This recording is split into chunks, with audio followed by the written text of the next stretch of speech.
Hello, welcome back to Everlasting Summer. So the trip to the camp leader's cabin took much longer than usual. I had to stop every 50 meters to have a rest. Once I finally made it, I put the baskets on the ground and sat on the deck chair with difficulty. Olga Dmitrievna, Olga Dmitrievna, I've got presents for you. There was no answer. I barely managed to get up and enter the cabin. There was nobody there. If you don't need them, it's up to you. I lay down on the deck chair and fell asleep. I had a weird dream about a strawberries. I was rowing a boat with my last ounces of string, trying to escape huge berries that were chasing me. My hands were failing me, and I could barely see anything because of the sweat covering my face. Blood was hammering in my temples, but the strawberries were getting closer. They were baring their teeth at me. But wait, strawberries with teeth. Semyon! Semyon! I woke up. Olga Dmitrievna was standing beside me, shaking my shoulder. The food eats you. In Soviet Russia, the food eats you. I see you got a rich harvest, didn't you? Thanks for the girl's help. Okay, but that's not all. Seriously, I was just anticipating the lovely rest I was about to have. Do you even know what these strawberries are for? Not a clue. What an honest confession. We'll make a cake out of them. I see. Oh, well, that makes sense. To honor the miraculous rescue of Shirik. And it's all thanks to you. It was clear that getting the strawberries wasn't the last thing left to do. And why, please tell me, if I am such a hero, why do I have to organize a celebration in my name all by myself? Well, I guess. So, I have an important task for you. We're missing yeast, flour, and sugar, and need it all in the canteen before dinner. And those who will make the cake can't deal with it on their own somehow? I asked pitifully. Of course they can't. All of them are busy. And you are the only one in the whole camp who does nothing. Well, her words were partly true. That doesn't make it any easier for me now. Not true, I just went to get berries. Moreover, those words felt like a bullet to my head. So, write it down.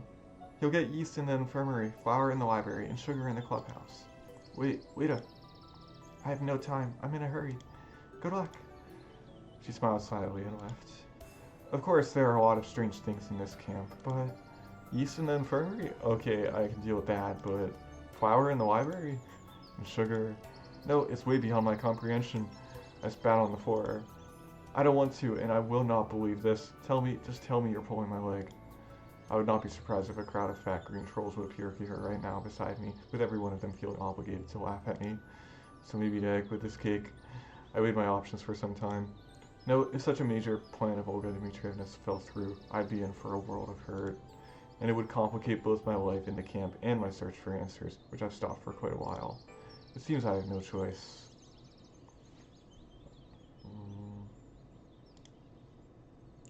I feel like I visited the infirmary too often recently, but what can I do? That's how things pan out.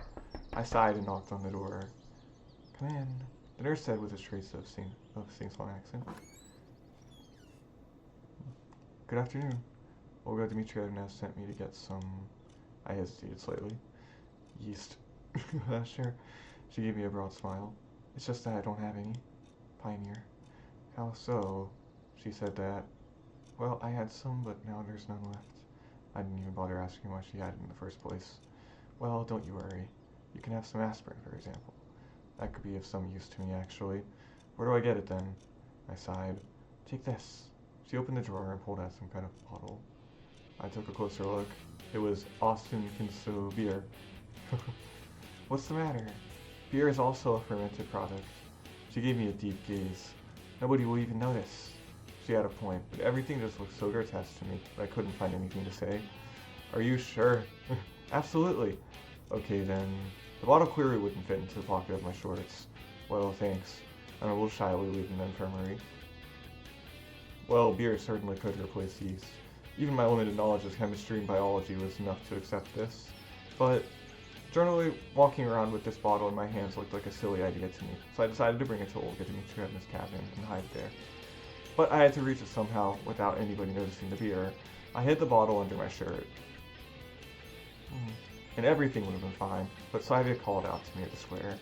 Actually, she sprang out from behind me so suddenly that I even gave a start. How's it going? What exactly? Your search for ingredients. So you know already? Yes, I do. Saga smiled. It's going alright. I answered, trying not to give away my unrest. And what do you have there? She pointed at the bottle sticking out from under my shirt. This. She got me. It's nothing. I blushed with a silly giggle. It's time to go. I was almost running, leaving the square with the puzzle slogging behind. It's great that she is one of those people who don't ask unnecessary questions. But there are people in this camp who like nothing better than to poke their noses into other people's business. Passing the pioneers' cabins, I stumbled upon Oyana. What are you hiding there? She gave me one of her cheeky looks. I thought there was no point in denying anything, so I replied in a provocative manner. It's none of your business. I'm a cipher officer bearing a message to headquarters. That's certainly a big message. I was carrying the bottle at waist height, so I was slightly embarrassed. You want some help? I'll deal with it on my own. I walked past her confidently and proceeded on my way. To my surprise, she didn't say anything, nor try to pursue me. There was nobody at Olga Dmitrievna's cabin, so I successfully managed to stuff the bottle under my bed. Once I got outside, I sighed with relief. Really, I couldn't believe that I would ever worry that much about a single bottle of beer, like I was back in high school. It's a good thing it's safe now. Even if somebody finds it, I'll claim that it's not mine. I could always think of a suitable excuse for my enormous experience.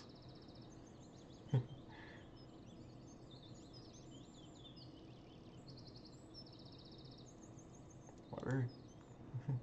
If every other place on the cake ingredient list made at least some sense to me, then flour from the library made none. I thought hard about who would put it in the library and why, but couldn't find any sane explanation after all. Given Zinya's harsh nature, I'd better knock first. Open. Zinnia peered at me closely from behind her glasses. What do you want? Don't think anything weird, but I didn't want to look like an idiot and decided to explain things carefully. I need some flour. Olga Dmitrievna said that it's here. I understand that it sounds strange to keep the flour in the library, but I was sent to you, and it's needed for a cake to celebrate Shurik's rescue. Yes, I have the flour. What's so strange about it? Zinnia replied with surprise. At that second, I felt like I'd been hit on the head with a heavy weight and lost the ability to understand anything at all. Flour in the library. Sure, what's so strange about it? We're in Wonderland. I'm Alice. Now I'm gonna eat that magic mushroom and I'll be back home. Hey, yeah, I was daydreaming. Wait here, I'll be right back. She disappeared behind the bookshelves while I folded my hands and started waiting. A moment later, the sound of a trapdoor groaning on its hinges reached me. Hey, you need some help? I inquired loudly. I'll deal with it. Zinnia barked out to me. Seems to be in the basement, so I'll have to wait a little. Okie dokie. A few minutes passed, but Zinnia still hadn't returned. I was starting to get worried when the door was suddenly flung open and Alyssa came into the library. She looked surprised too, seeing me here. What are you doing here? Am I not allowed to be here? I said rudely to her. Alyssa was clearly a bit overwhelmed. What do I care? She snorted and headed to Zinnia's table. And why are you here, then? Alyssa measured me with her eyes carefully and almost opened them out to say something, but then seemed to change her mind and turned away, hiding her hands behind her back. Returning a book? I blurted the first thing off the top of my head. It's none of your business, she replied with a hint of hesitation. What book is it? Alyssa was silent. Oh, come on, let me see it. I wonder what Miss High Voltage Keep Away reads. It's none of your business. Her voice was even less confident. Okay, I don't insist or anything. In fact, I was quite interested to find out what Alyssa was reading. Moreover, I was quite amused to see a book in her hands. TV, movies, or a computer, if one were available here, all these things seemed to be much more appropriate entertainment for a girl like her. But she had a book instead. Ooh, Sandguard. Curiosity killed the cat. Anyway, it's Alyssa, and that means it could quickly turn into a total mess, plus I still have ingredients to collect. Well, I'll come later. Alyssa left the library quickly without looking at me. It got me thinking, what could this book be about if she was so ashamed of it? Ashamed Alyssa is something extraordinary by itself, but Alyssa ashamed about a book. But what's the point in guessing now? There's no way to find anything out. Finally, Zinnia's deep groan rang out, reaching each and every corner of the library. Grab it! I passed by the bookshelves and beheld the perspiring librarian sitting near the trapdoor leading into the basement with a small snack next to her.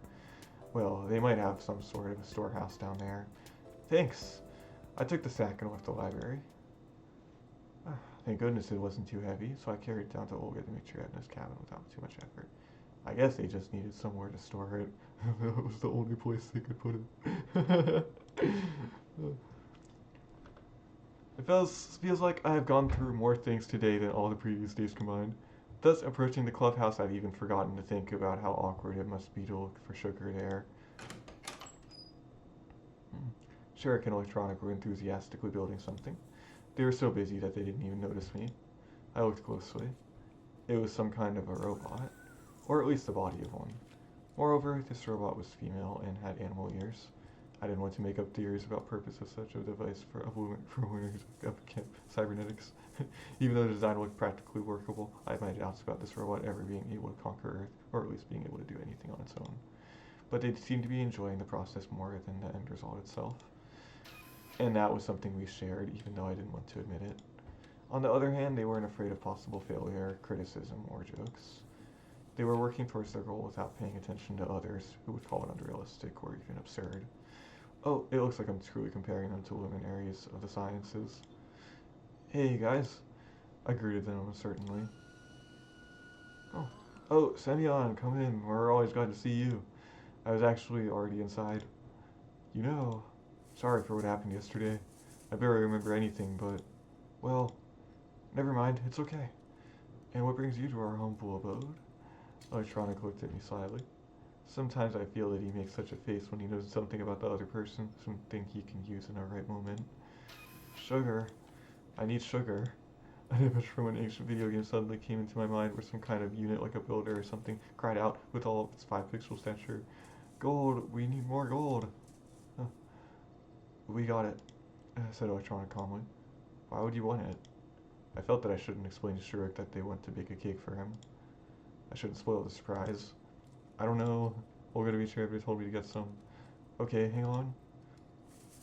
Electronic disappeared behind the door into the next room.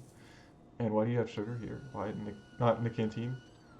When the food truck came last time, it was the last thing to unload. And given that our building is the closest one to the entrance, they decided to leave it here to save some effort. That's reasonable, isn't it? The door opened, revealing Electronic hauling a huge bag behind him. I really don't know what the size of the cake will be, but that was obviously too much sugar. Well, thanks, but I don't need it all. But where would we put it? Electronic gave me a surprised look. We don't have a place for it. You asked for sugar, so take it. It seems that that previous smile of his wasn't there without reason. Maybe you'll help me then? It's not that far to carry. We're busy. He pointed his hand at the robot. I gazed at Shurik. He owed me after all. He hesitated and looked away in shame. I sighed, took the bag, and headed to the door. Thanks anyway, I said at parting, exerting myself. But I didn't make it too far. Just after a mere 20 meters, I had to put the bag down to have a rest. I had no idea how much it weighed, but it felt like more than 20 kilos. On the one hand, it was just 200 meters to the canteen. On the other hand, even such a distance with this payload on my shoulder, or alternately in my hands, or on my legs, or under my arm, or even on my head, looked impossible for me to cover.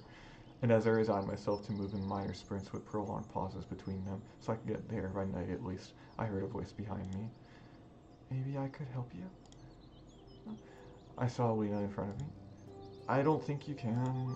It was one of those moments when I felt painfully how dramatically I was out of shape.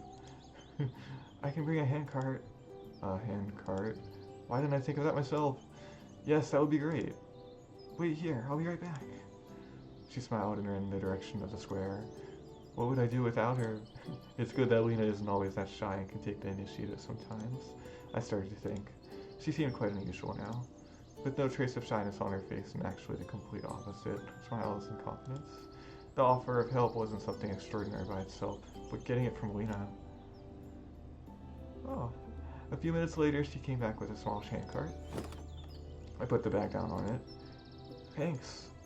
Don't mention it. She blushed and looked down. Oh, the Lena we all know is back. So I'll go then. Yes, see you. And thank you again. I shouted after her. Sometimes I felt like there are two different people living inside of Lena. But the second one, confident, happy, and sometimes even bold, only appears when she talks to me. Or am I making things up again? I thought that it would be better if I get all the ingredients at once, so I headed to Olga Dmitrievna's cabin with the handcart.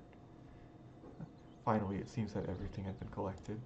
I took the handcart with sugar outside and put the sack with the flour in it, followed by the 2 baskets of strawberries that somehow fitted in between. And the beer was hidden under my shirt just in case. The day was coming to its end, so I had to hurry, as cake itself will need some time to bake. Of course, I'd rather enjoy lying down, closing my eyes and getting a decent sleep, but I just couldn't let Olga Dmitrievna down.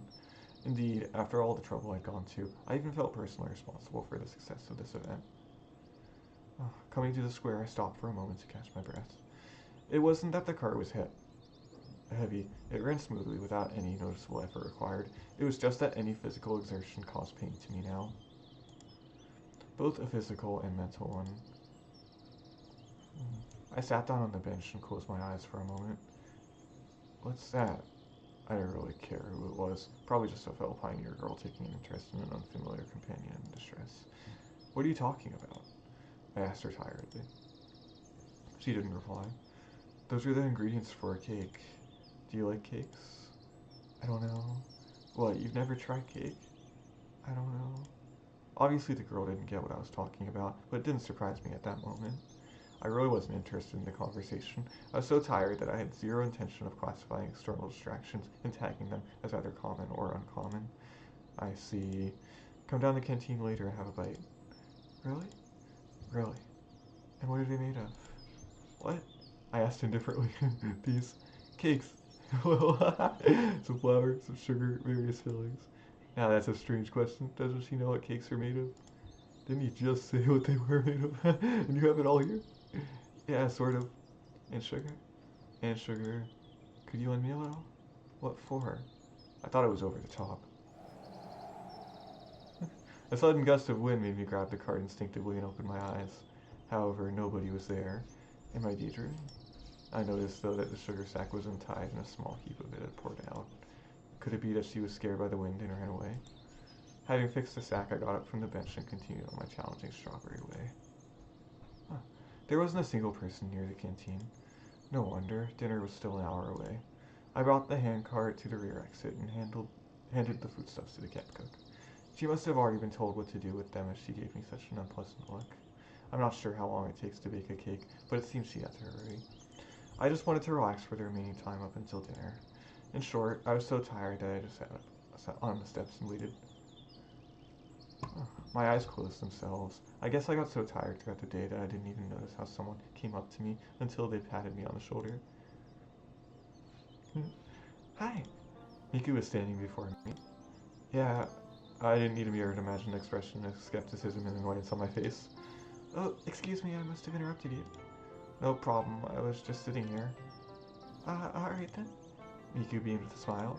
I was just coming to dinner. I thought that's time already, and then it appeared to me that it's too early. I decided to check just in case. Maybe it's not he who's mistaken, but the clock is. Well, not the clock. Clocks can't be mistaken. It's just that I misread it. She seemed to be ultimately confused now and fell silent. It's still about half an hour before dinner. Oh, that's great. Then I'll sit here and wait with you if you don't mind. Frankly speaking, I do mind. You know, I have some matters to attend to. I stood up quickly and left without saying goodbye, ignoring Miku as I always did, while she screamed something after me. A minute later, I got to the square and sat on the bench with the firm intention of finding a quiet and safe place here to wait for dinner. I think this is the first time in the last 4.5 days when I felt like this. I wasn't just irritated because of some insignificant details, but indeed, I was really angry. I've completely stopped caring about where I am and why am I here. I don't care about how to get out either.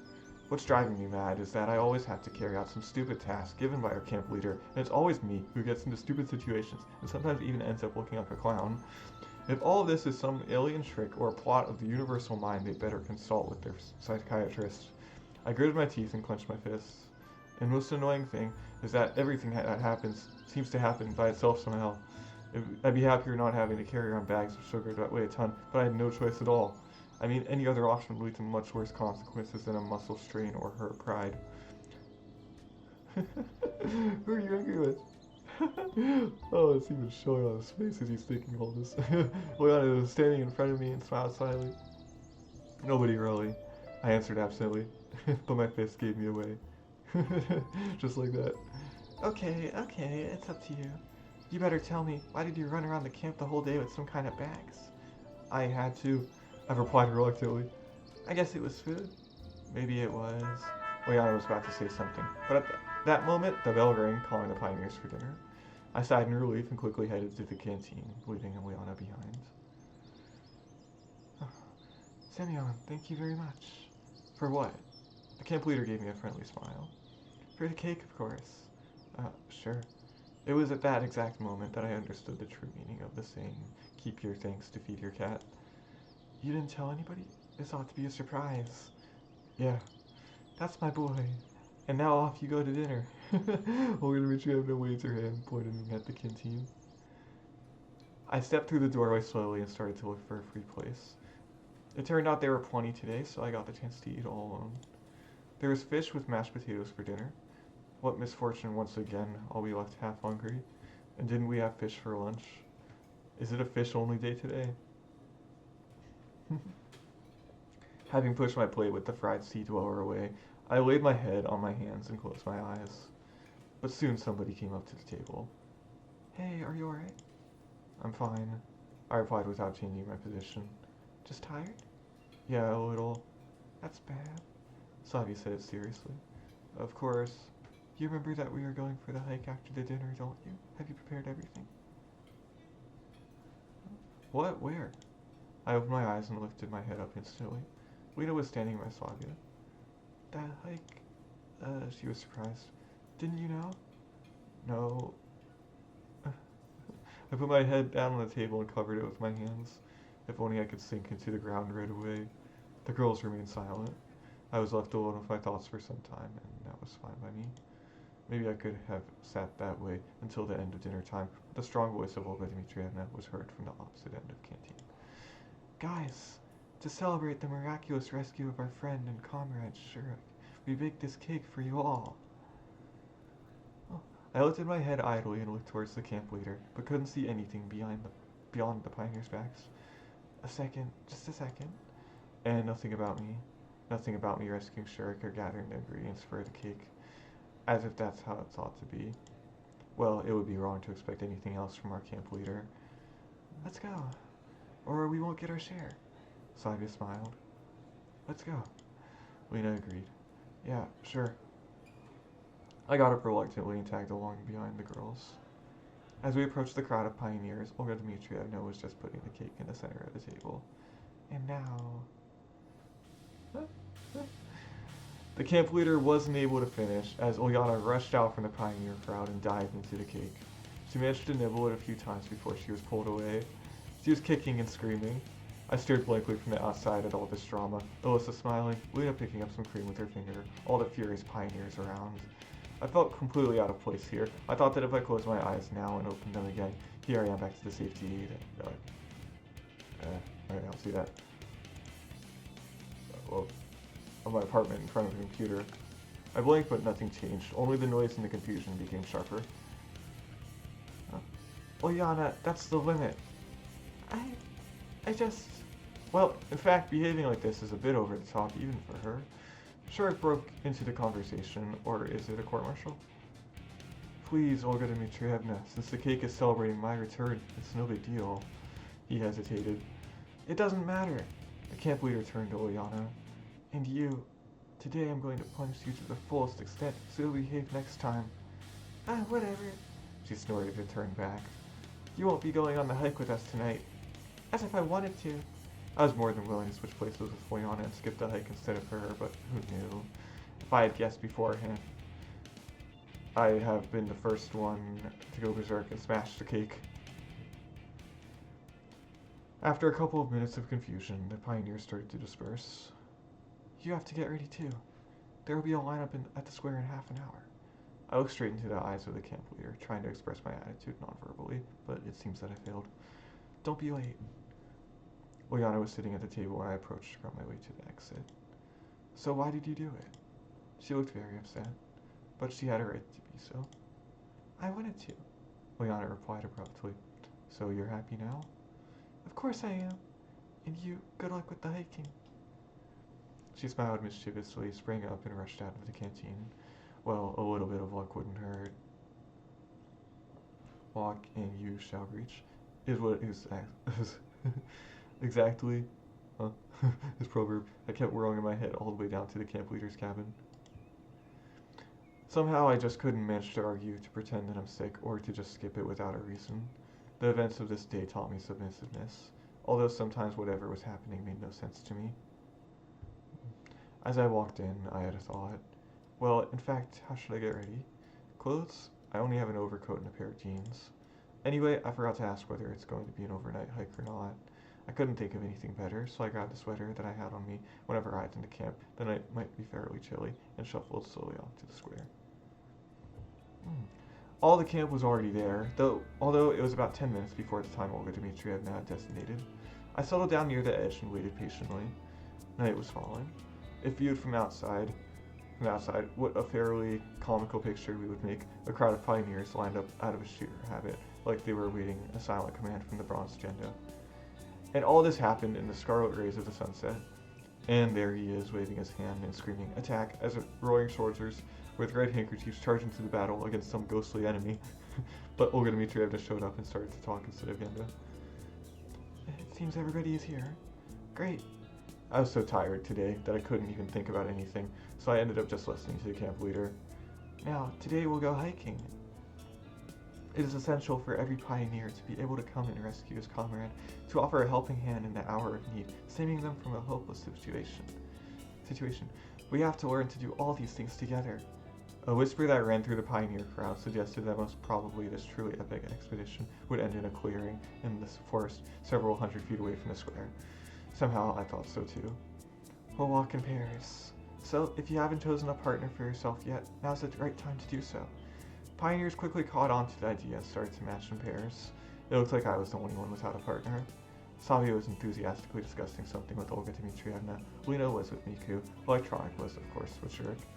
Well, it might not be a bad idea to go alone after all. "Semyon." The voice of the camp leader pulled me out of my thoughts. I went up to her reluctantly. "I see that you haven't found a partner." "Seems like it." "Then you'll join Xenia. She is alone too." I was struck with that special kind of despair that only a true loner can experience. So it appears that I'm left with a prickly librarian that I wouldn't risk spending a couple hours with even if I was paid for it. Although we both seem to be in the same boat now. I slowly approached Xenia. "Well, I guess we'll be going together." She looked up at me. "Don't even think that I'm glad," said Xenia seriously. "Why on earth you should feel glad?" "Should you feel glad?" I asked naively. "Never mind. It would be much better if you just shut up." It couldn't get any better than this. She turned her back on me and followed the other pioneers. I still haven't seen any special reason to walk in pairs. Anyway, we were walking on the well-trodden forest trails, and it would be quite difficult to get lost here even if I wanted to. Moreover, while we'd already been hiking for half an hour, we weren't rushing into the depths of the forest, trying to face all the dangers that could test our courage and harden our pioneer spirits, but instead we're just walking around in circles. However, if we take into account that Olga Dmitrievna was our chief, this hike could be compared to a hobbit's march from the Shire to Mordor. Just as Xenia insisted, I was following her at a distance in silence. The librarian seemed to be perfectly okay with it. "Hey, don't you know when we'll reach our destination?" "Our what?" The place where we'll settle down and set up camp." "The whole point of this hike isn't to set up a camp, but the hiking itself. You don't get it." Yeah, it seemed that I didn't understand a thing about hiking. "I guess you're right, but still, I don't know." She replied sharply and quickened her pace. I caught up with her and asked, "Listen, why are you always so—" I was about to say mean, but stopped short. "I haven't done anything bad to you, and I'm not going to." She glared at me in surprise. "Always so what?" "Well, unsociable, kind of. Or is it something about me?" "Oh, cut that stupidity out already." "As you wish." I decided not to start a conversation with her for the rest of the hike. At last, Olga Dmitrievna decided to end this Sisyphean toil. "It's time to halt." The place chosen turned out to be a quite large glade with a few tree trunks laid in a half circle to make an improvised arbor, with the remains of a campfire in the middle. Obviously, such hikes are a tradition of this camp. I was sent to gather firewood together with the other boys. It didn't take long because there were a lot of branches and logs of various sizes lying around. Eventually, Olga Dmitrievna lit the fire using some old newspapers. I was eager to know what was written there, but couldn't discern anything other than Soviet symbols. Pioneers took their places on the fallen log benches and started to talk about things. It seems that the final goal of this event had been achieved. The only things missing were a pot of fish soup, aluminum cups of vodka, and a guitar. But I wouldn't be surprised if all of these would appear somehow. What are you thinking about? Savia sat next to me. Oh, nothing special. Just enjoying the hike, I answered sarcastically. You don't look too happy. Well, I'm not about to jump for joy, sorry about that. Okay, I won't disturb you. She sat with me for a while, but after realizing that I wasn't in the mood of talking, she left me to enjoy my introspection all alone. And all I wished for was to lie down in bed and fall asleep as soon as possible, but I was being surrounded by smoke and the useless chatter of pioneers around me instead. They were cheering and laughing and in general enjoying this warm summer evening. In the far side of the glade, I noticed that Lena was arguing with Alyssa intensely, and Lena seemed like complete opposites to me. Savia had left to go somewhere after our conversation, it seems. Electronic and Shurik were trying furiously to prove something to Olga Dmitrievna. Looks like I'm the only one who doesn't belong here. Oh. Try to find out what Alyssa and Lena are arguing about. But on the other hand, why should I care? All I was doing was just watching the fire. There's a saying that claims that one could watch it forever, as well as running water. But there was also some third thing here. What was that? One could watch 3 things forever: burning fire, running water, and how other people work. The camp leader pulled me out of my daydreaming. Semyon, don't you think that it's too early to relax? But what else would I need to do? I honestly couldn't get what Olga Dmitrievna wanted from me. I don't know. She stopped for a moment. But if there is something to be done, then do it without hesitation. She smiled ambiguously and went back to the fire to throw a few branches on. After those words, I am completely sure that she treats me like a personal slave, or at least like I am a free labor force, which is, strictly speaking, the same thing. I sighed and put my head back down on my hands, hoping my torments would be over for today. Someone patted me on the shoulder. I looked up and saw Shurik and Electronic, who sat next to me. What do you want? I asked tiredly. Don't be sad. Is there anything better to do?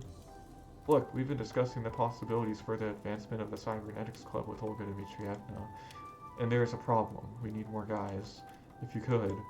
He hesitated. Advancement and those guys are incompatible with each other. I said nothing and started to look over the pioneers around me instead. Well, I don't have time. Can't you see that I'm always busy with the camp leader's errands? Yeah, I guess you're right. It's kind of embarrassing how it all went today with Ileana. I looked at him with surprise. It seems that Shurik blames himself for that cake accident. Yeah, it is. All the pioneers seem to be here, but I couldn't spot Slavia anywhere. I think she is angry with me. Who? I asked absently. Ileana. Maybe I should apologize? No, it's not your fault. We sat silently for a while, and then I stood up and said, My legs are numb, I had better take a walk. They made no reply. I made a few circles around our improvised camp, noticing the close looks of the camp leader following me. Looks like Olga Dmitrievna couldn't wait to come up with some kind of new task for me. I haven't found Slavia anywhere. Maybe I should go and try to find her. On the other hand, I felt sorry for Ileana every time I recalled her upset face. Maybe this hike isn't the most entertaining thing ever, but sitting there all alone isn't any better either. But at the same time, I didn't want to go anywhere. Oh. Okay, trying to find Slavia.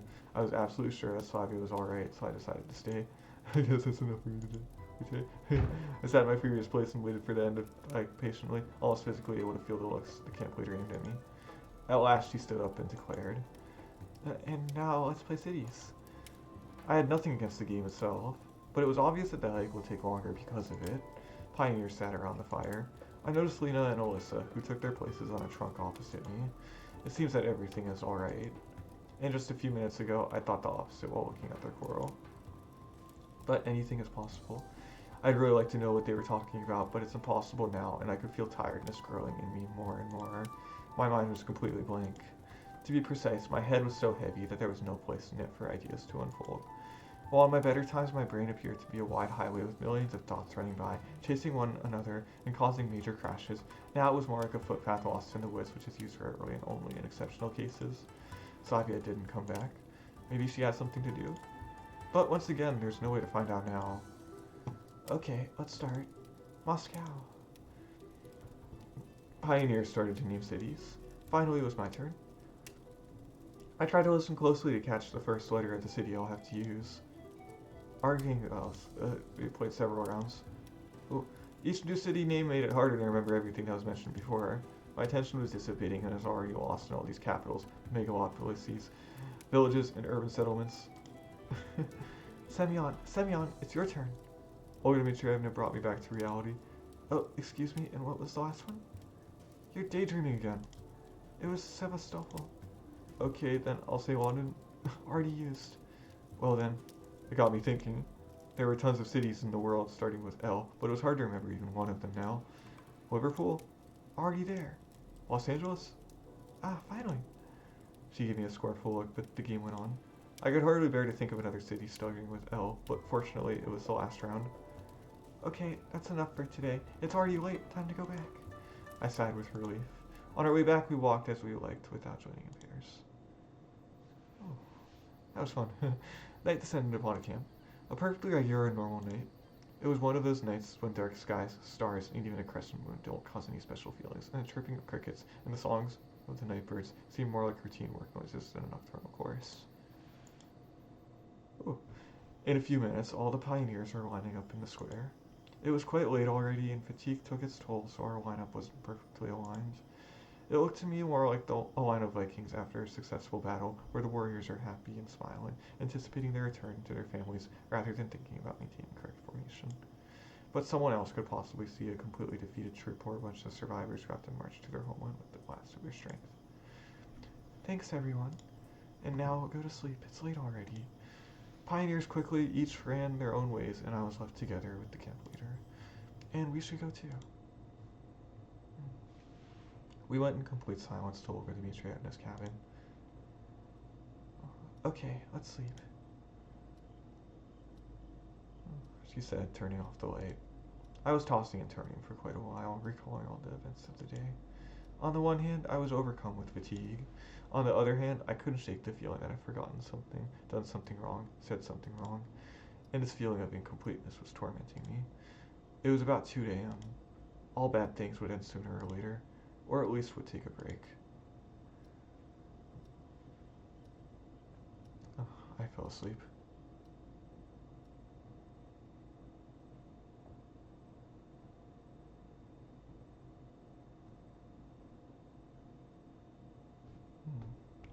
I don't know what he is thinking about for that.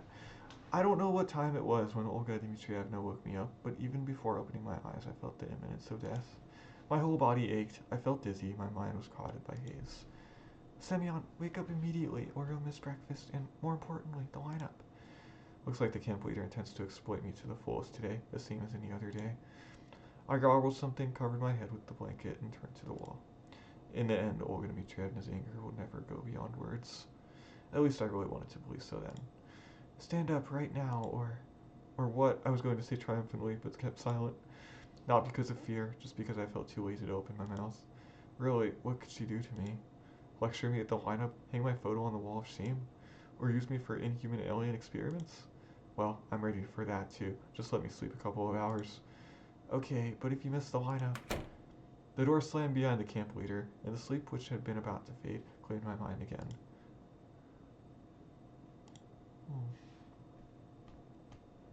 I woke up dazzled by sunlight. It was 1 p.m. according to my cell phone, which was squeezing the last drops of charge out of its battery. Strangely enough, my body didn't ache, my head felt clearer, and all in all, it was a good beginning to the day. After waving my arms, pretending to do early exercises, I sprang out of the cabin and headed to the washstands.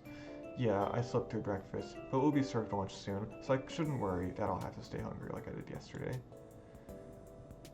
Well, along the way, I met a pioneer whose face somehow looked strangely familiar. But I was going so fast I couldn't really see him, and when I turned around, he was already gone around the corner. That's a new person. There was nobody near the washstands. Everyone is probably busy with Olga Dmitrievna's tasks and God knows what else. I quickly brushed my teeth, washed my face, and was already going to leave when I suddenly heard the sound of water flowing from the opposite tap. A pioneer leaned against a washstand over there. I couldn't see his face, but judging by his figure, he looked like the one I saw a couple of minutes ago. How are you doing? The sun's so bright today. I looked up into the sky, shielding my eyes with my palm. Yeah, nothing special. It wasn't easy to get a better look at the pioneer, given the way he stood. The bright sunlight that reflected from the water, the shiny metal surfaces of the washstands heavily obscured his face, and I wasn't able to distinguish any single feature. Camp leader is angry today. So angry. His voice sounded painfully familiar, too. Well, she's always like that. Well, you know better, yeah. I try to remember if I've ever heard this voice or seen this pioneer before. Well, see ya. He turned the water off and quickly marched towards the forest path. For a second, I thought of following him, stopping him, but I quickly fought it off as I decided that it's not worth spoiling such a great morning with suspicions and burdensome speculations. Nature was glowing with the bright light of life. Lush treetops were rhythmically swaying in the wind, whispering to each other. The breeze gently stroked the high emerald grass. Birds were cooing in the shade, escaping the midday heat. The woods and fields, stretching beneath the horizon, were dissolving in warm sunlight. I don't know which month it is now, but it looks like midsummer. I distinctly remembered the summer vacations of my childhood and youth, times of fun leisure and carefree joy. Childhood games, how many there were. I wouldn't say no to playing war games or hide and seek now, or swinging on a bungee, or maybe building a sandcastle and inhabiting it with toy soldiers ready to defend their master to the last drop of their plastic blood. I went to the square and sat on the bench waiting for lunch. It looked like there wasn't much time left before it. From time to time, pioneers passed by me, sometimes alone, sometimes in pairs of groups of three. But always someone I didn't know. Alyssa, Olyana, Lena, or Slavia were nowhere to be seen. Thoughts about the meaningless of existence were circling in my brain, but this didn't worry me on such a beautiful day. Just think about it. Who could think of grieving for his life in vain, or lost early while basking in the rays of such a friendly sun? Certainly not me. I looked upon Genda. He was meditating as always. Now he definitely never gets any unnecessary doubts. I remembered my first hours in this camp and the day before, the anguish, the anxiety, and fear. That all seems so far away now, although so little time has passed. Will I get out of here or not? It didn't concern me as much as before. Maybe I'm already dead. Then this is the last stop. Please get off the train. What are you thinking about? I looked up and saw that pioneer I'd seen before. I couldn't see his face again as the sun was shining in my eyes. You know, life. It seemed he would sit down next to me, but the pioneer stayed in the same place, only half turned, which completely killed any hope of seeing his face. Listen, have we met earlier? I don't think I remember you. Well, let's say that you know who I am, but I don't. I laughed sincerely. Here, you don't. He answered short. I see. Honestly, it's not like I didn't want to talk, I just didn't know what to talk about. And my soul was so calm, this didn't bother me. Your first time here?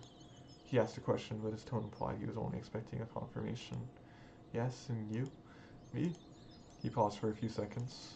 Nah, it's not my first time here. One might say that I've visited this camp every year since my early childhood. Such an answer got me interested. Well, and what was it like before? It's always the same. Olga Dmitrievna being the camp leader, all the same pioneers around, all the same lineups at the morning, and all these wicked accidents. Well, for a moment I thought that it was me speaking, not him. Interesting. It's just that with every new, he hesitated, year, more and more interesting things happen, and one gets to understand better what's going on. What are you talking about?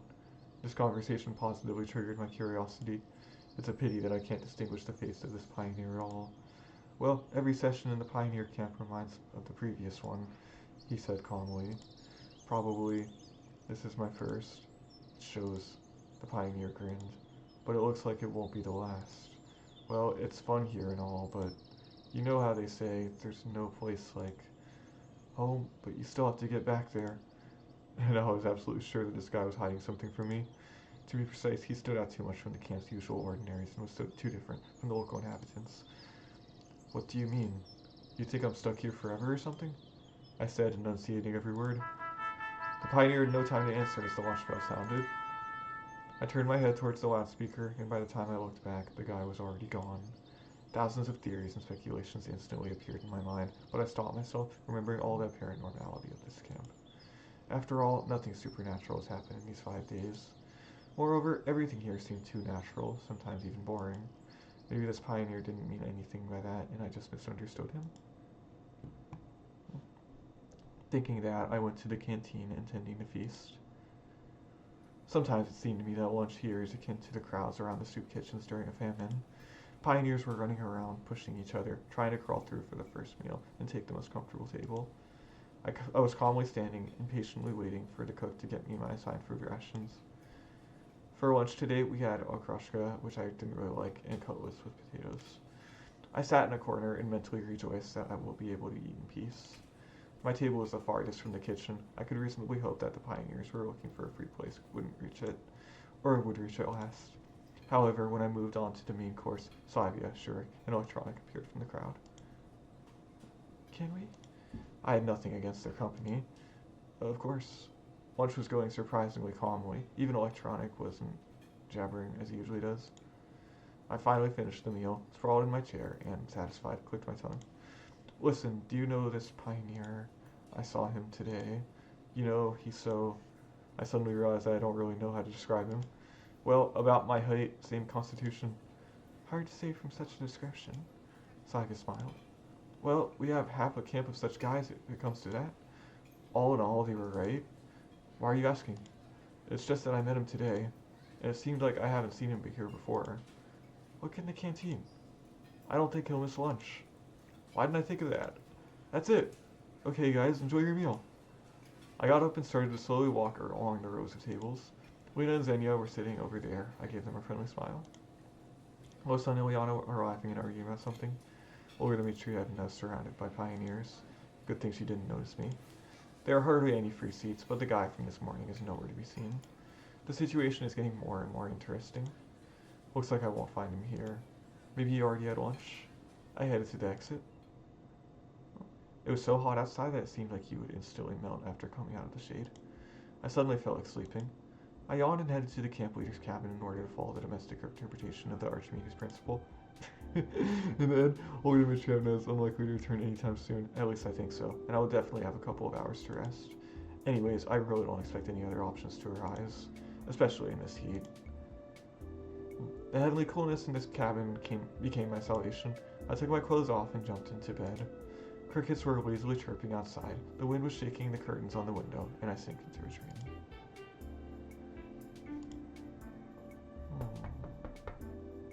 Knocking on the door woke me up. The knocks were soft but insistent. I reluctantly got up and went to open it.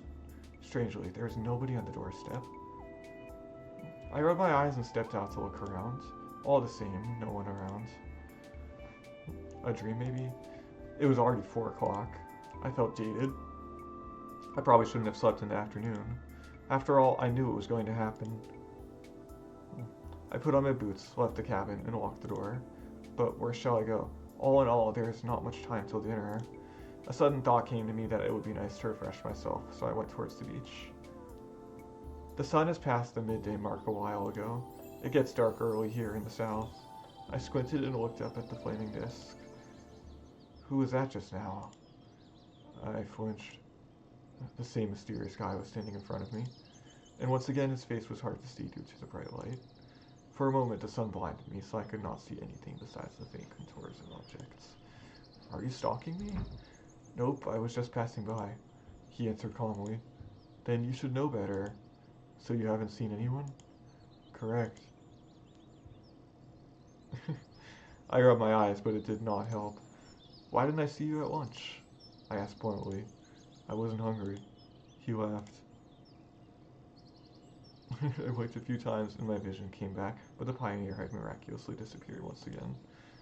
What is going on here? Now I was absolutely sure that there was something strange about that guy. He must be directly related to everything happening around here. I will have to find out. But for starters, it's good to confirm that I am not mistaken and that he is not just a local pioneer. It was quite crowded at the beach. It looked like everyone from the camp was here. Well, no wonder. It's so hot outside. Olga Dmitrievna was standing just a bit further from everyone, keeping an eye on her army of pioneers. As soon as I thought that coming here might not have been the best idea, she noticed me. Hey, Semyon. You weren't at the lineup, and in general, you're just lounging around all day. I did not know how to answer. Just how are you planning to become a proper pioneer? She continued more softly. Olga Dmitrievna in the camp. Is there a pioneer who looks a lot like me? She looked surprised. Maybe, I don't know. Why do you ask? Oh, I'm just curious. Well, we have a lot of boys here. Alright, never mind. Someone's yell came from the riverside and Olga Dmitrievna rushed in its direction. Well, it looks like I will be spared a lecture. I lowered myself onto the sand and stared at the pioneers playing in the water. After a few minutes of sitting here, Oleana approached me. Why so sad? I'm not sad. Well, why are you here sitting all alone? Just thinking. About what? I decided to spare my story about the mysterious pioneer. Well, imagine that you are chatting with a weird person, and you have to figure out what exactly is so weird about them. Simple, I would just ask them. She laughed. Too simple? But he won't answer. How do you know? Have you tried asking? No, but it's obvious. Oleana did not answer, just sat down next to me and let out a tired sigh. I'm all swimmed out. And what if they know something but won't tell you? Make them! But how? For a bit longer we sat together talking about random things, and then I got up, said goodbye, and went away. It's time to find the mysterious stranger and get all the answers. The first place to visit was the bus stop. After all, this is where it all began. The road was empty as always. Only small dust tornadoes were occasionally visible on it. I was ready to turn around and go back to the camp, but then I heard someone whisper, Don't trust him. Someone was hiding behind the monument. A pioneer was sitting there with his back to me, and once again the voice seemed strangely familiar. Who are you? I took a few steps towards him. Stop, don't come any closer. For some reason I froze in my tracks. From somewhere deep inside, an assurance came to me, and I understood that I shouldn't argue with him. Alright, I'll stay here. Have you seen him? Talked to him? He asked nervously. Who are you even talking about? He was dressed in a pioneer uniform. You know who. And I definitely did know. He was talking about the weird pioneer I saw earlier. Yes, I answered after a few moments of silence. What did he tell you? The pioneer asked in a pleading tone. Nothing, really. Did he give you advice? Did he tell you what to do? Threaten you? No, nothing like that. Of course he seemed pretty weird, but nothing more than that. Remember, he may not be alone, or more likely, he is alone, but you may meet many pioneers here who look like him. And what about you? Who are you? Who are you hiding from? You will understand. In time. Just remember, the most important thing is to find the exit. Okay. Oh, I'm getting uncomfortable. All of a sudden, a strong gust of wind came through, ripping leaves from the trees and throwing an old paper bag into my face. Shielding myself, I averted my eyes. When I looked back at the monument, the pioneer was already gone. At that moment, I was overwhelmed by fear. Real, almost tangible fear. I remember being scared during my first hours at this camp, but back then everything around me seemed kind and friendly. Now Semyon revealed its fangs, getting ready to eat me. And ahead, the unknown. My body was covered in goosebumps, my throat was dry, and my hands were shaking. I tried to ignore it all and headed back to camp. It was already dinner time, but I had no desire to go to the canteen. After meeting the second mysterious pioneer, just thinking about the locals made me, if not afraid, then at least creeped out. I don't even know who or what they all are, and even though nothing had happened yet, it does not mean I can trust them. I stopped in front of the clubhouse, but then realized that this is not the best spot to be at. I could run into someone, which was not something I wanted to do at the moment. Almost running, I hurried towards the forest and walked a few meters along the path before finally stopping. On one side, the mysterious pioneer. Well, two of them to be precise. On the other, all the other inhabitants of this camp, who seemed absolutely normal. Either way, my decision to stand back and let everything resolve itself was under some serious pressure. At this point, it was clear to me I had to do something on my own. But what exactly? Everyone is probably having a dinner, so I have a good chance to make it to Olga Dmitrievna's place without being noticed. I decided to first take my clothes that I wore when I arrived here along with my cell phone. I won't be able to come up with a solid plan right off the bat, so for the time being, I might as well hide in the forest. I leaped up the steps and entered the building. My clothes were right where I left them, and my phone was where it was supposed to be, under my pillow.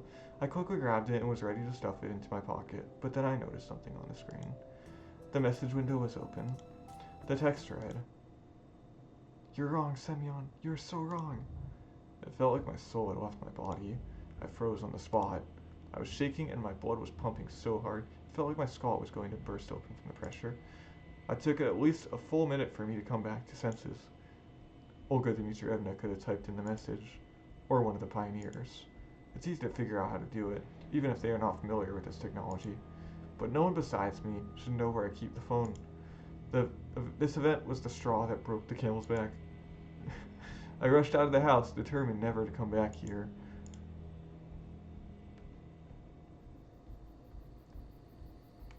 scary. Night fell on the campgrounds. I had been sitting in the woods for a few hours, trembling at every noise. The spot that I chose was far away from the path, so it would be hard to find me.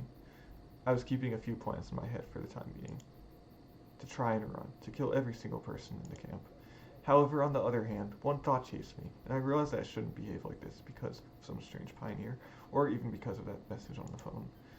All of this was reinforcing the thought that everything happening here was far from normal. However, there is no proof that anyone in the camp had anything to do with it. I could have stayed here until morning, lost in my own thoughts, but I heard footsteps coming from somewhere nearby. So you decided to escape after all? I turned around but couldn't see the pioneer's face in the dark. Nevertheless, I was pretty sure that it was him. I wasn't afraid then. More precisely, I was so physically exhausted that I was prepared for any possible course of events and somehow managed to reason appropriately and to maintain the conversation. I wouldn't call this an escape. I answered slowly, stretching every word. Huh, then what is it? A tactical retreat?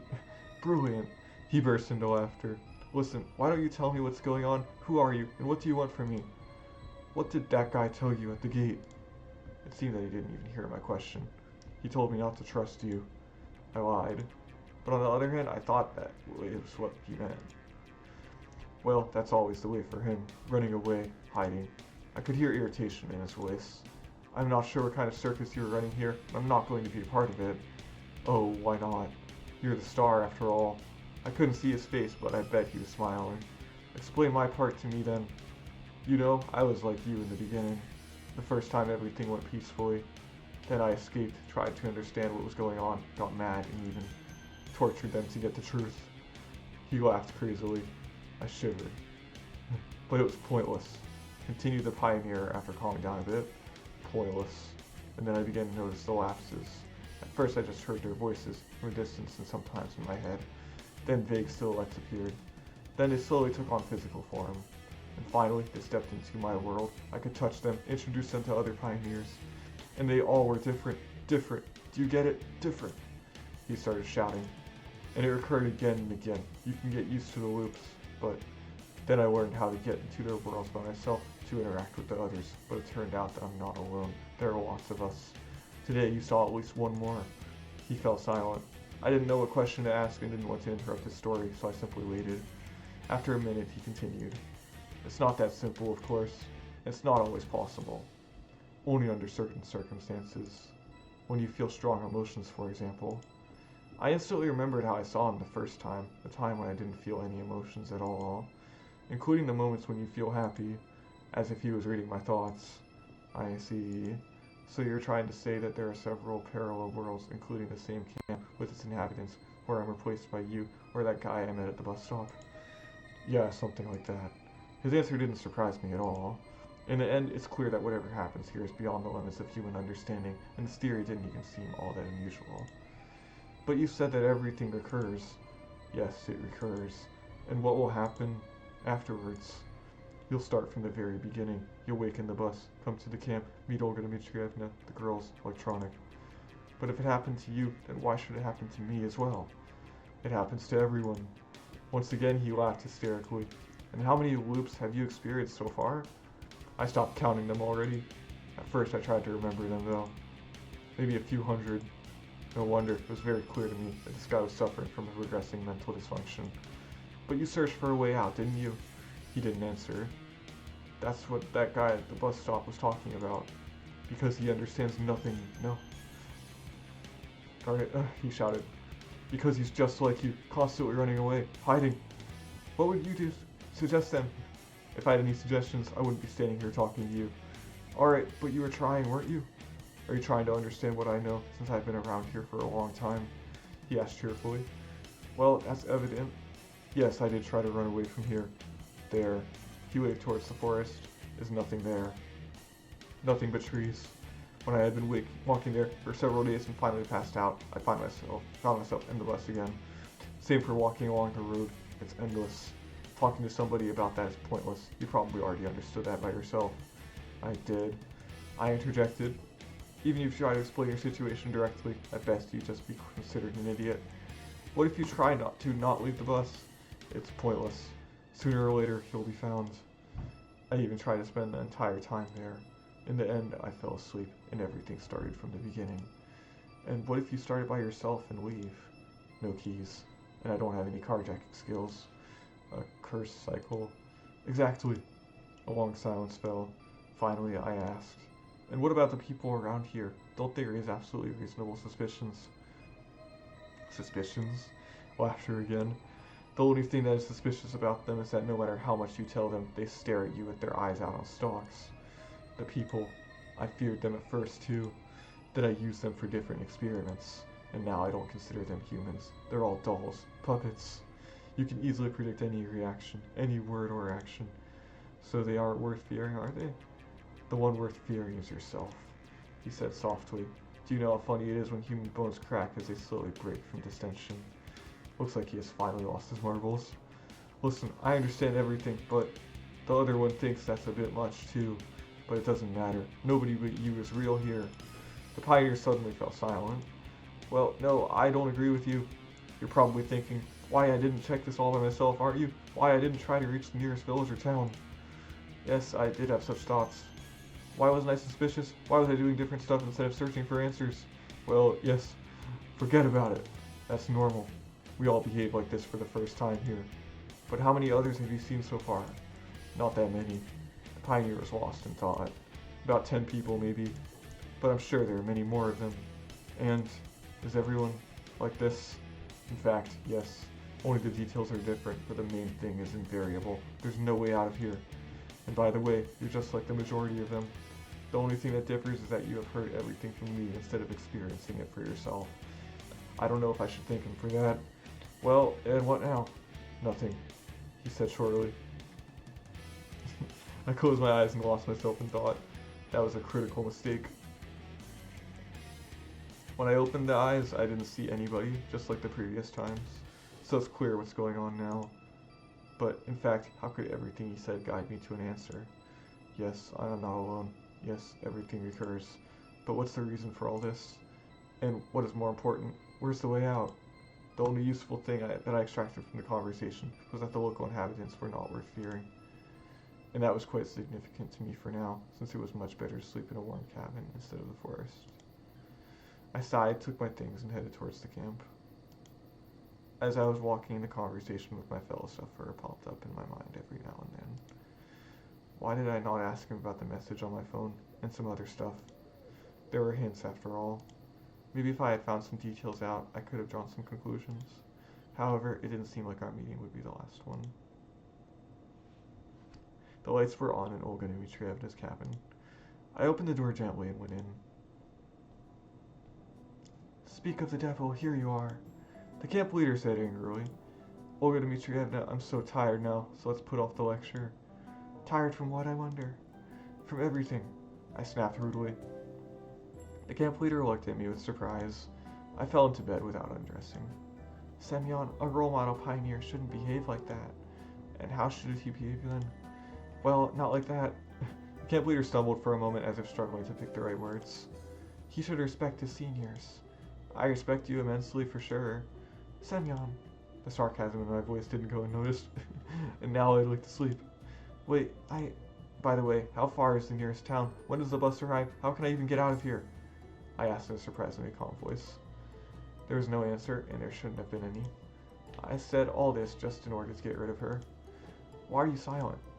I'm tired. Let's talk about that tomorrow. The camp leader got up and turned off the light. Yes, it's all just like that guy said. Why did I speak to him so calmly and properly, I wonder? I should have been shivering from horror. That pioneer didn't have much credibility, but I had a feeling that he's unable to harm me. As soon as I thought that it would be a good idea to ask something else, fatigue overtook me and I passed out.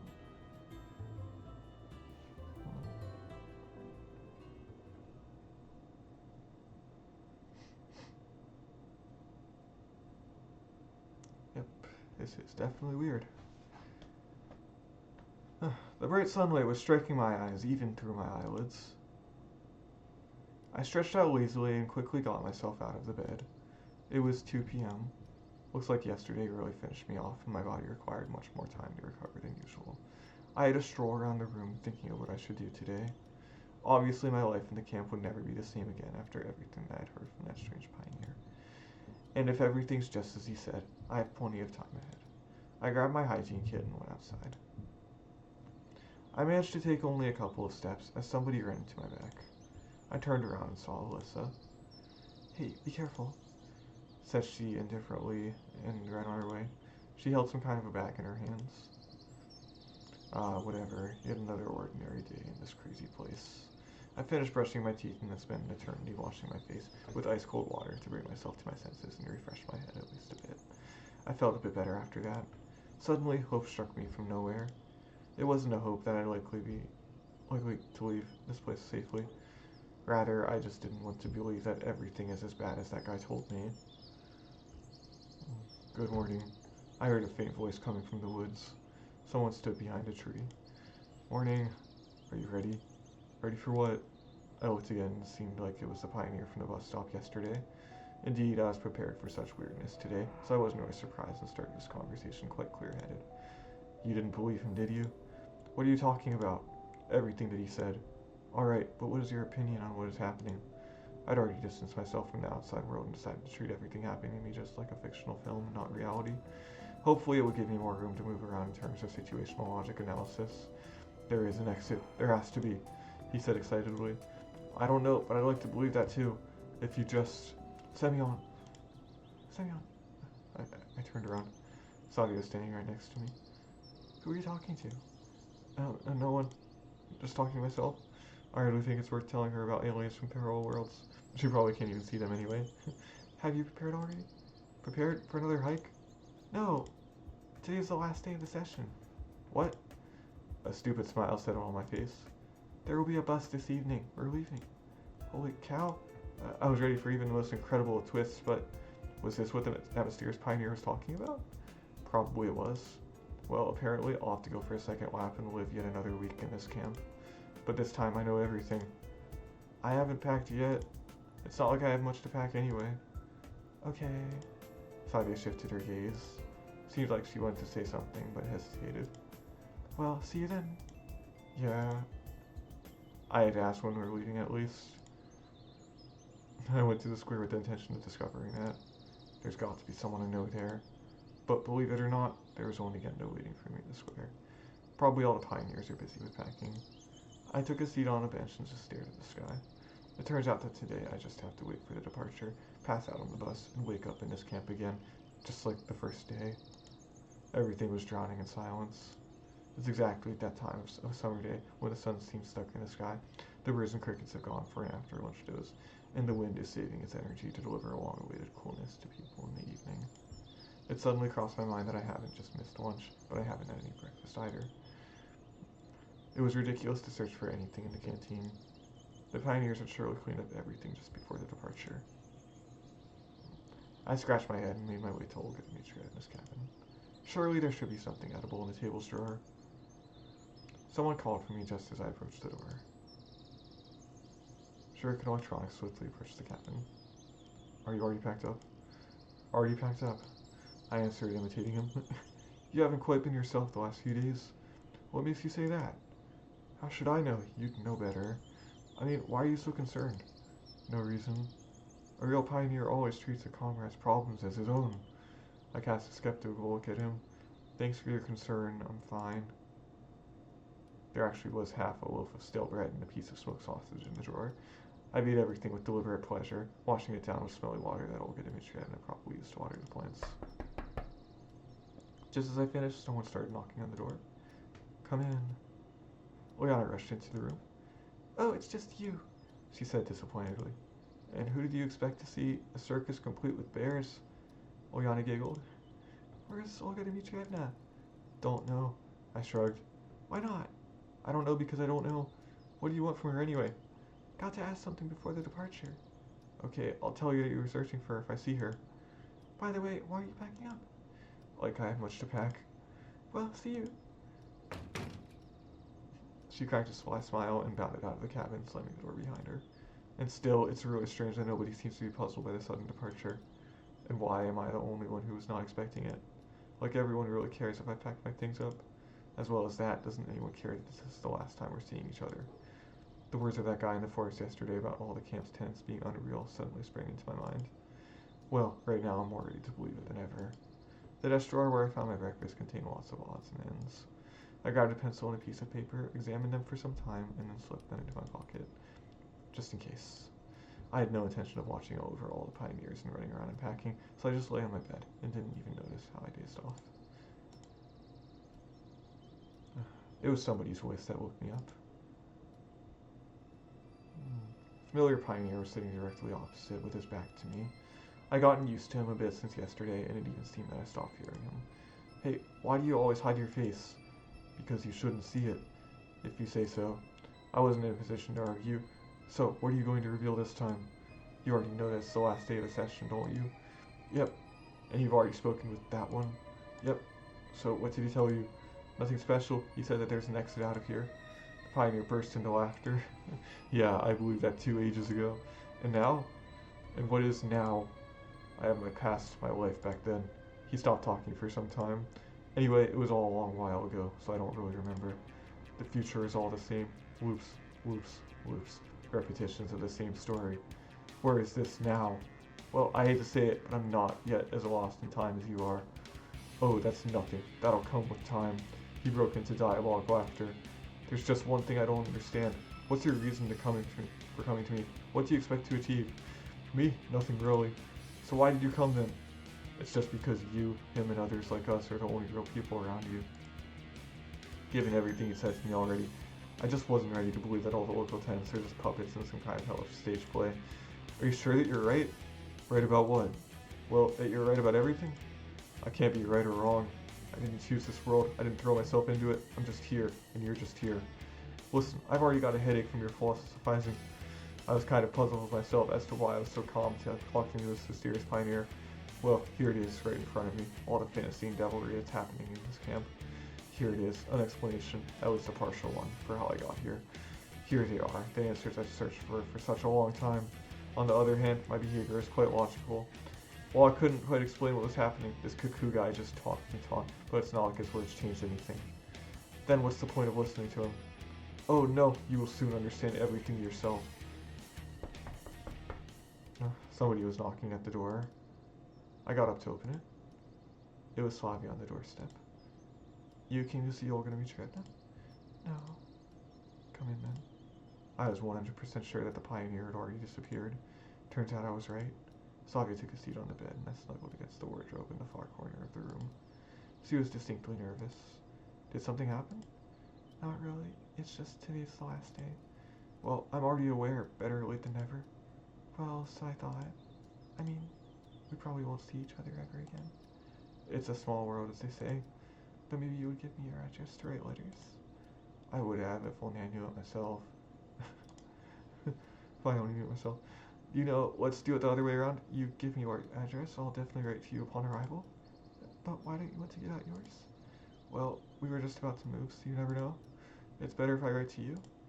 I tried to put on my cutest smile to make my story look more credible. Okay, it's fine. Sabi got up and seemed to be leaving. Hey, wait, what about the address? Let's do it later. An expression of sorrow and disappointment crossed her face. I just shut the door and right then heard the spiteful voice of the pioneer from behind. Well, happy now? You've heard a girl. What have I heard her with? What should I have said to her? Right to my dear granny in the village? Or should I have left her the address of a house that's probably not even built yet? So what? I am not my brother's keeper. It's your world, not mine. I'll manage somehow on my own. That last phrase really made me squirm. You know what?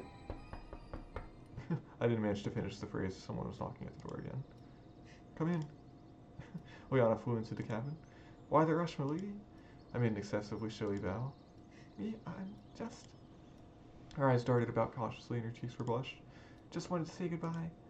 There will be time for that anyway. After all, we'll all be going on the same bus. Yeah, you're right, but it's kind of embarrassing in front of everybody. Oh, so there's something that you can be embarrassed by? I laughed. She pouted. I just wanted to tell you that in fact, you're almost a cool guy. Her words astonished me. Well, thanks. You're good to hang out with too. Well, that's that. She rushed outside, slamming the door loudly. You didn't expect that from her? Did you? I got nothing to do with that, I told you. It really looks like you knew what she will say. Maybe I did, maybe not. You just came here to mock me? I started to lose my temper. That idea had also crossed my mind. Then why are you hanging around here? If I ever need a man to comment on all my actions, I'll hire a professional psychologist. You think that after all this time I don't qualify as one?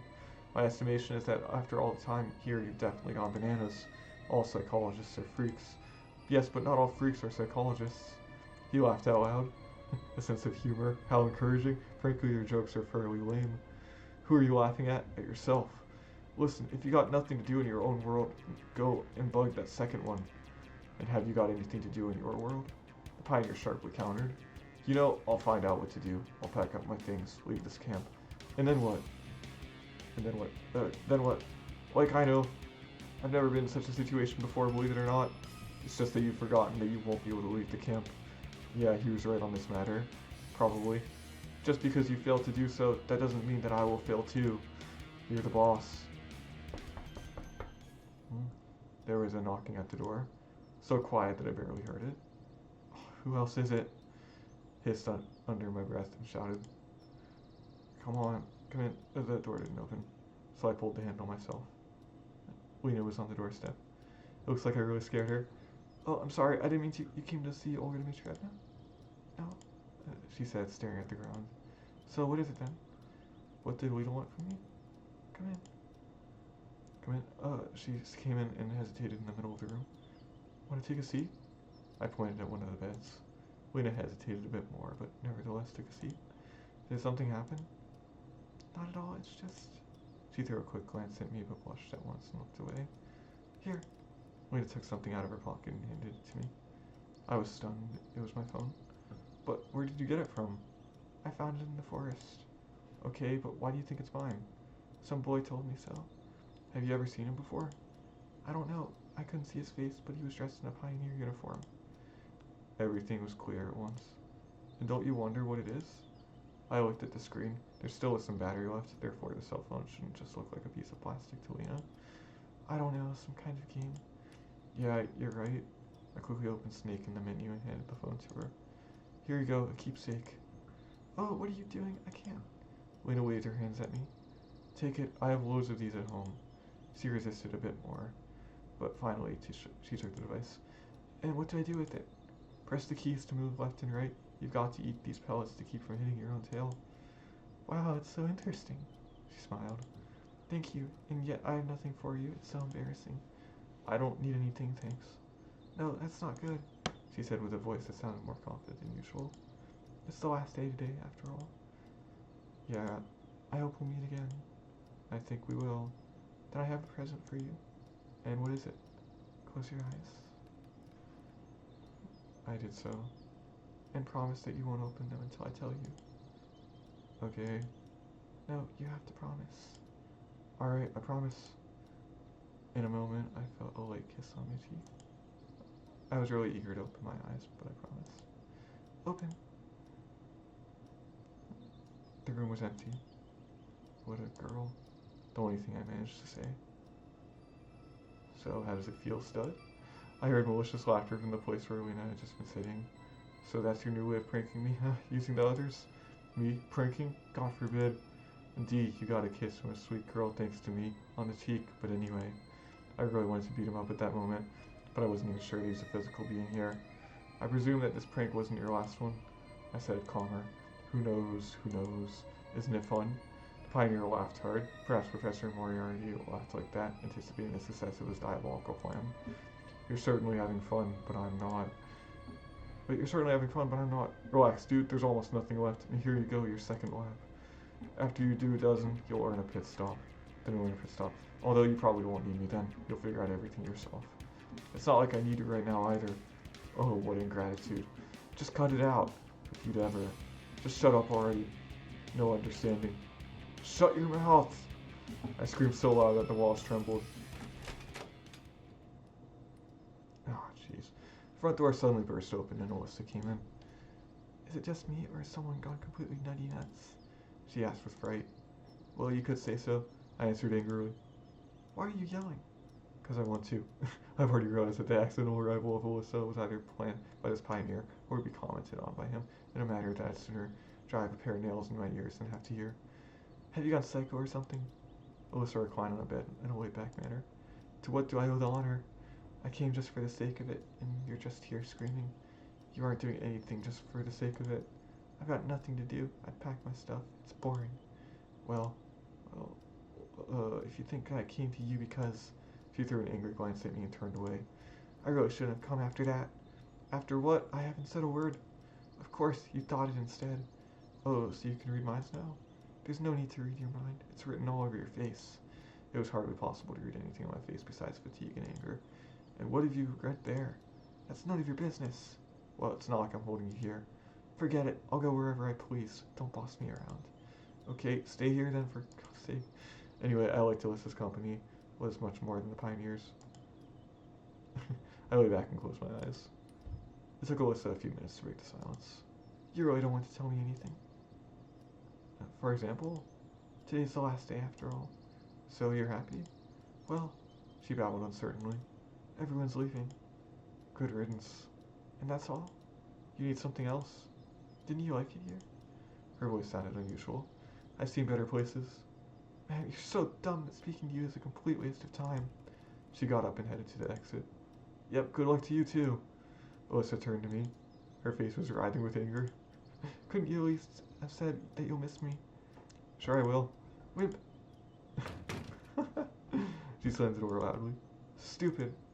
Alyssa didn't hear my last line, of course. What a wayward chick, huh? As good as you are, and you in that case. Of course, keep comparing you to yourself. I remarked mischievously. But what's the difference? We're in the same situation. I've just been here a little longer. Well, in fact, a lot longer. And you've already gone completely nuts. No wonder. His hoarse laughter was really annoying me. Listen, have I already told you that you should be an actor? You do a brilliant Hannibal Lecter. Especially since you consider yourself a psychiatrist. I'll think about it. Well, now I must go. Maybe I'll see you again. Get lost. I turned to look at him, but the pioneer had already disappeared. Oh, finally. But nevertheless, why did he come? It might be the case that me, him, and others like us are the only real people around here, but I desperately didn't want to believe that. All his speech seemed like some sort of a complex game, like he's trying to give me one hint after the other, trying to lead me to something, enabling me to discover some kind of devious plot. Too bad he's not really successful at that, because I'm out of ideas. Time dragged on deceitfully slowly, but it's 5 p.m. already. It's common during the summer. If one counts the seconds and minutes, it appears that even a single hour would never end. But if one thinks of anything else, then the whole day flies by quickly. I decided to start packing. They could leave without me. I quickly took all my winter stuff and shoved it into a bag. I was almost about to jump onto the bed again, but the door opened and Olga Dmitrievna came in. I see you're packed already. That's great. Let's go. I got up reluctantly, grabbed my simple luggage, and followed her.